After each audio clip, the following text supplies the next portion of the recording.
Assalamualaikum warahmatullahi wabarakatuh. Perkenalkan, saya Hari Aspriyono, dosen pengajar atau pengampu mata kuliah Wirausaha Digital. Ini adalah pertemuan pertama dengan materi pengantar Wirausaha Digital.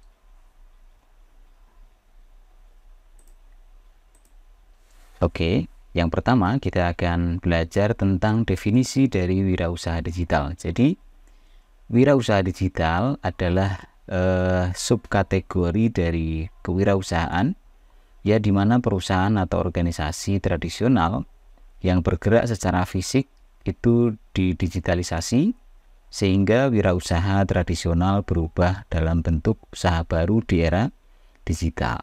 Nah, wirausaha digital itu mengacu pada kegiatan menciptakan, kemudian mengelola, dan juga mengembangkan usaha bisnis dalam konteks dunia digital. Nah, biasanya melibatkan pemanfaatan teknologi informasi, kemudian internet, dan juga platform digital untuk melakukan identifikasi peluang bisnis, ya. Kemudian juga membangun model bisnis yang inovatif dan juga mengelola informasi bisnis secara efisien. Nah, wirausaha digital ini tidak hanya tentang jual beli online, ya. Yang ini sudah familiar di kalangan masyarakat, yaitu jual beli online. Tapi wirausaha digital ini lebih ke bagaimana memanfaatkan teknologi itu pada semua aspek bisnisnya. Ya, tadi ya, dari mulai menciptakan, kemudian mengelola dan mengembangkan bisnis dalam konteks dunia digital. Nah, wirausaha digital ini erat kaitannya dengan era industri 4.0, ya, di mana keduanya ini saling mempengaruhi dan juga mendukung perkembangannya. Oke, kita masuk ke lini masa revolusi industri, ya, di mana di tahun 1800-an itu diawali dengan revolusi industri pertama, ya, di mana ditemukan mesin uap, ya, yang mendorong munculnya kapal uap, kemudian kereta api dan lain-lain. Kemudian di tahun 1900-an itu revolusi industri yang kedua, di mana di tahun itu ditemukan listrik, ya, dan assembly line yang meningkatkan produksi barang. Nah, berikutnya di tahun 2000-an, ya, itu revolusi industri yang ketiga, di mana inovasi teknologi informasi, kemudian komersialisasi personal komputer dan lain-lain. Sekarang kita sedang berada di revolusi industri yang keempat, ya, di mana kegiatan manufaktur terintegrasi melalui penggunaan teknologi wireless, kemudian big data secara masif. Nah, fase periode revolusi industri itu membutuhkan masa yang semakin singkat dari waktu ke waktu, ya, di mana dari yang pertama sampai yang kedua itu ya cukup lama, hampir 100 tahunan gitu, ya. Kemudian dari 3 ke 4 ini sangat singkat sekali, apalagi kalau kita sekarang melihat perkembangan teknologi informasi saat ini itu luar biasa, ya. Nah, di era industri 4.0, ya, itu bermacam teknologi yang sangat terkenal, ya, seperti automation, kemudian big data, cloud computing, autonomous, kemudian IoT, dan data management. Itu sangat sering kita dengar. Nah, tapi apa pengaruhnya terhadap wirausaha digital, ya? Nah, jadi untuk automation atau otomatisasi itu memungkinkan wirausaha digital itu meningkatkan efisiensi operasional, ya, dengan mengotomatiskan tugas-tugas rutin, kemudian mempercepat proses bisnis. Nah, kemudian big data. Jadi dengan big data memungkinkan wirausaha digital itu untuk menganalisis data yang begitu besar, ya, data yang bisa kita kolek atau kita kumpulkan dari berbagai sumber, ya untuk mendapatkan wawasan yang mendalam tentang perilaku konsumen misalkan. Kemudian untuk mendukung pengambilan keputusan yang strategis. Nah, berikutnya yaitu cloud computing. Nah, dengan cloud computing itu memungkinkan wirausaha digital mengakses sumber daya komputasi secara fleksibel dan efisien. Ya, tanpa harus memiliki infrastruktur fisik. Ya, kemudian mendukung skala operasional. Kita sekarang mungkin familiar dengan istilah Google Drive, di mana kita bisa menyimpan file-file yang kita punya atau kita miliki itu di cloud, ya, di servernya Google.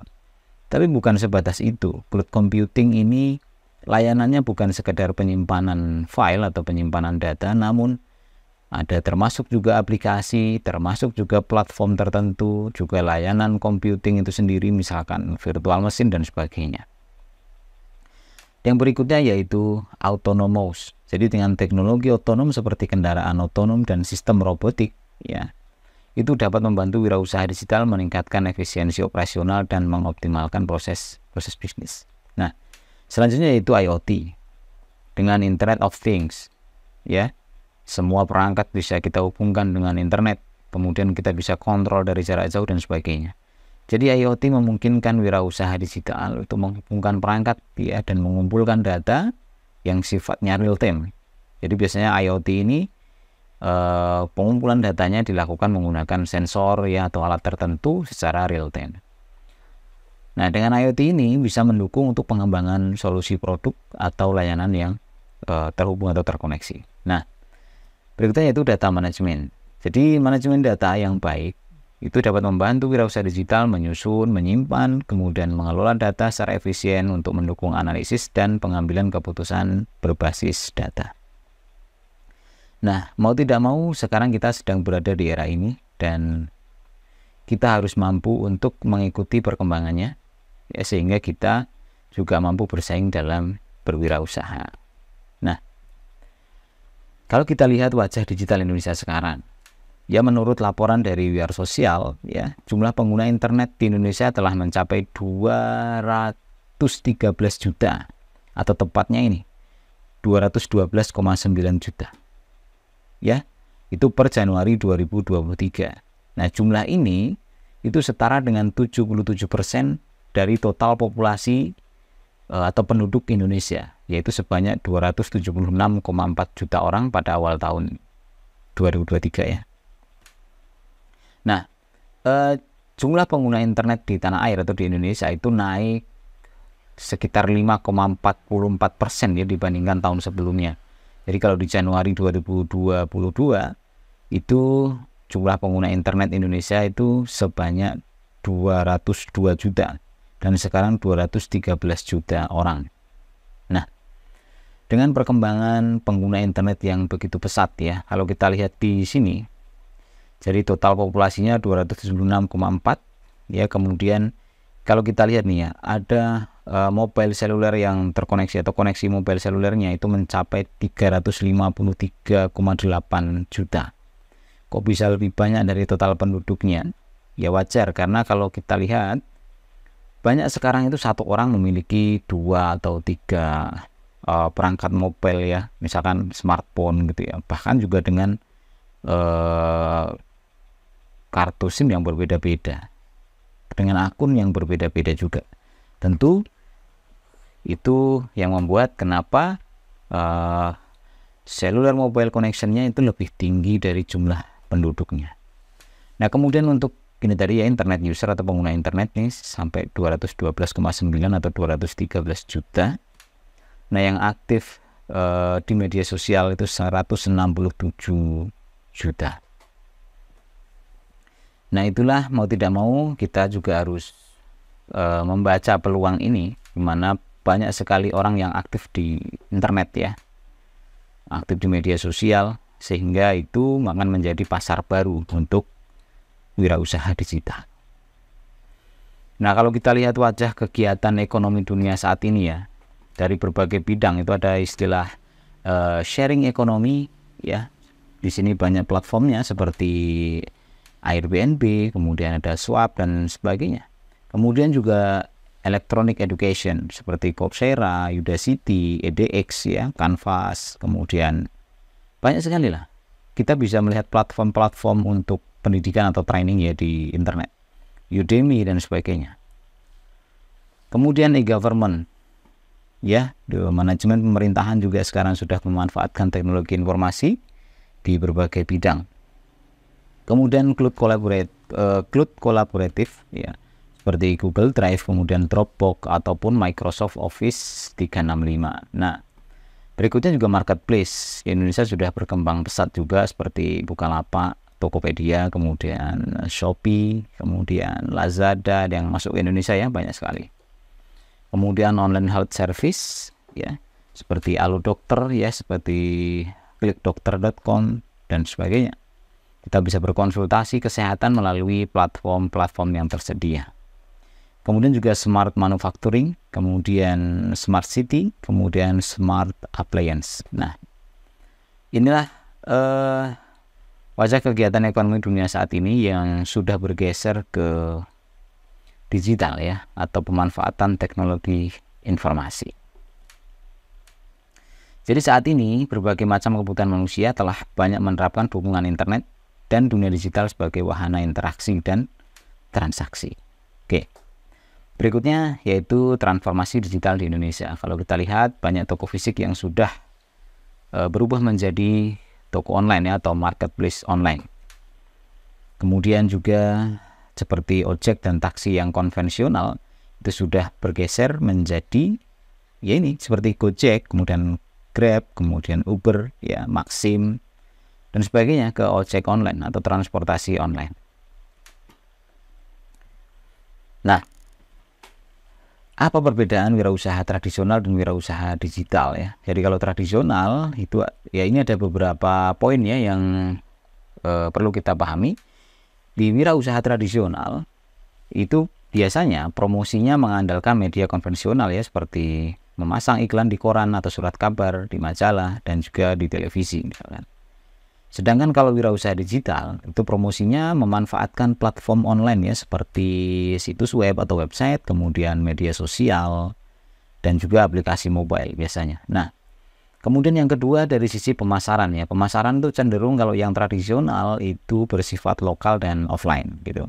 Tapi kalau yang digital pemasarannya online ya, termasuk dengan optimasi SEO kalau kita menggunakan platform web misalkan, kemudian iklan yang sudah digital dan juga kampanye di media sosial biasanya gitu. Nah, berikutnya terkait dengan interaksi. Interaksi dengan pelanggan biasanya bersifat langsung di toko fisik ya kalau yang tradisional. Nah, untuk yang wirausaha digital itu pelanggan dapat berinteraksi secara online ya, melalui chatting, kemudian melalui review atau ulasan produk dan juga layanan pelanggan digital. Nah, kemudian skala bisnis ya, untuk tradisional itu cenderung pada tingkat lokal atau regional, sedangkan yang digital itu mencapai pasar global dengan cepat dan efisien. Kemudian biaya operasional dari wirausaha tradisional ini biasanya lebih tinggi ya, terutama dalam hal promosi dan distribusi fisik ya. Bayangkan kita berapa biaya yang dibutuhkan ya untuk memasang iklan di koran, di majalah ataupun di televisi.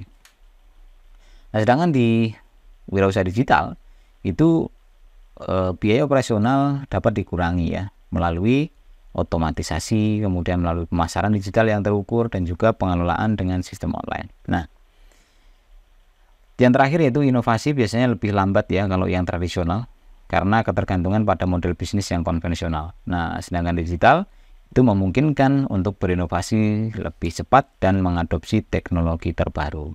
Nah, itu kira-kira beberapa poin yang membedakan antara wirausaha tradisional dan wirausaha digital.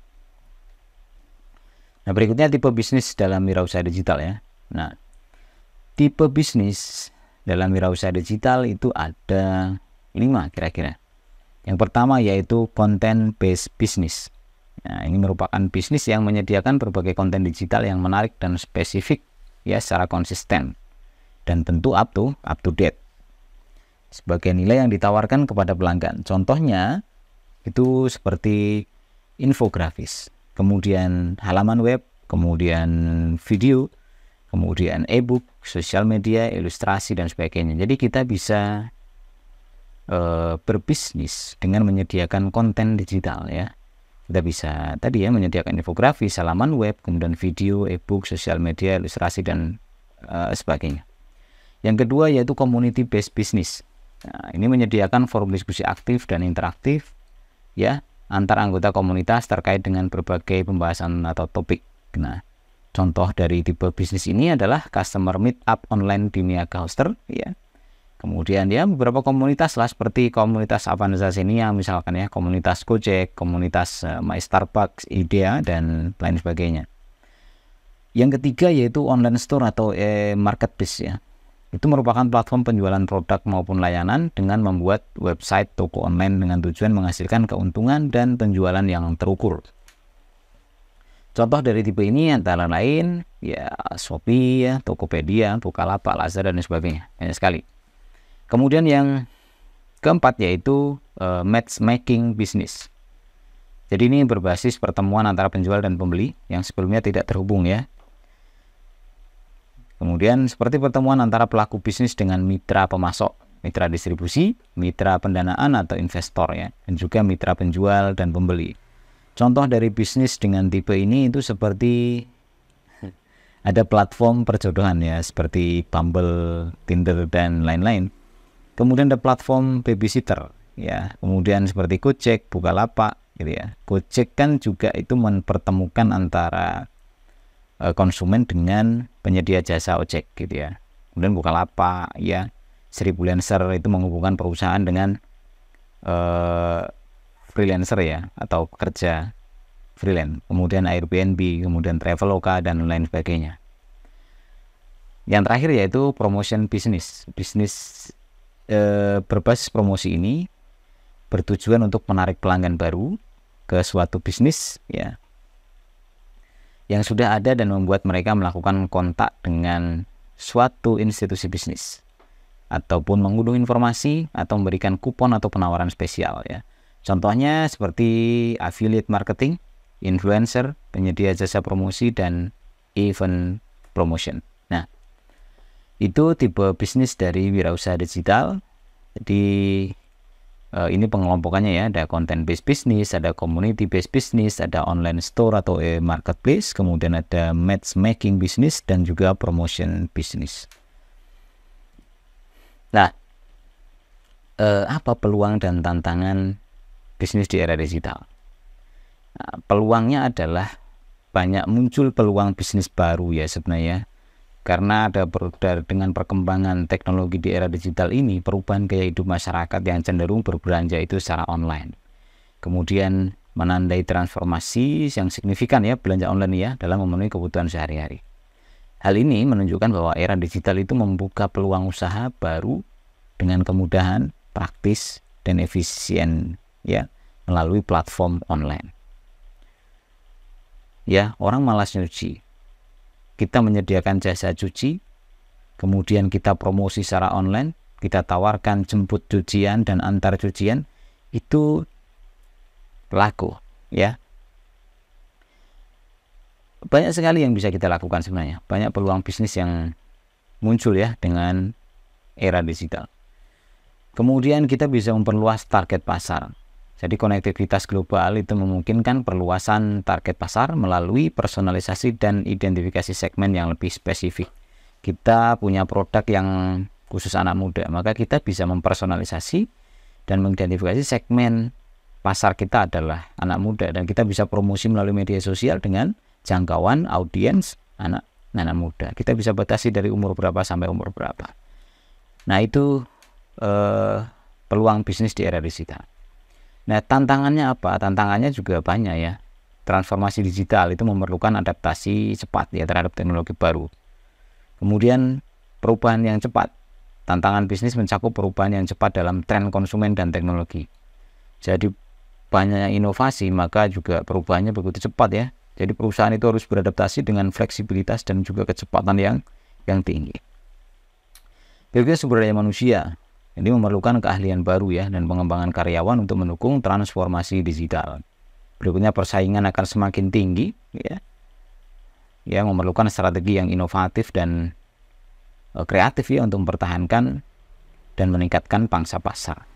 Kemudian zero surveillance. Ini memaksa perusahaan untuk mengintegrasikan solusi keamanan yang tentunya canggih dan proaktif ya untuk melindungi data dan privasi dari pelanggan. Nah, itu peluang dan tantangan bisnis di era digital. Nah, dari materi ini mungkin ada yang bisa didiskusikan, boleh mengisi di kolom komentar atau melalui platform e-learning yang sudah disediakan.